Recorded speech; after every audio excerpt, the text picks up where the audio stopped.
Putin. Russian President Vladimir Putin said it was up to the West to choose between confrontation and cooperation, as he was sworn in for a new 6-year term on Tuesday.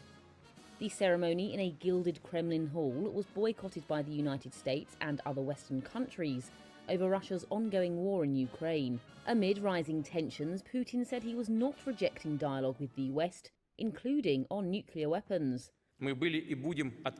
We have been and will continue to be open to strengthening good relations with all countries that see Russia as a reliable and honest partner. And this is truly the world's majority. We do not refuse dialogue with Western countries. The choice is theirs, whether they intend to continue to try to restrain Russia's development, to continue a policy of aggression, continuous pressure on our country for years, or to seek a path to cooperation and peace.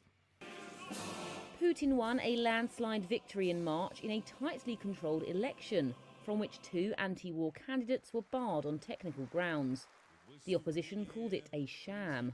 Tuesday's ceremony marked the leader's 5th term as president, having been in power in either this role or as prime minister since 1999.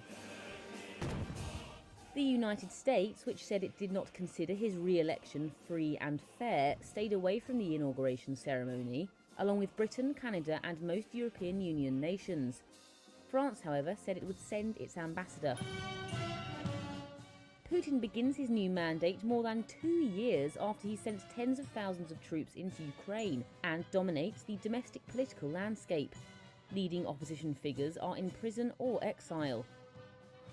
His best-known critic, Alexei Navalny, died suddenly in an Arctic penal colony in February.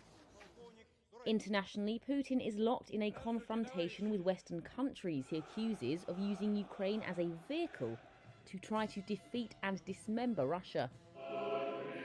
One of the decisions awaiting Putin in his new term will be whether to seek to renew or replace the last remaining treaty that limits Russian and US strategic nuclear warheads. The New START agreement is due to expire in 2026.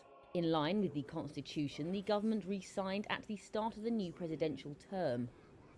Putin ordered it to remain in office while he appoints a new one, which is expected to include many of the same faces.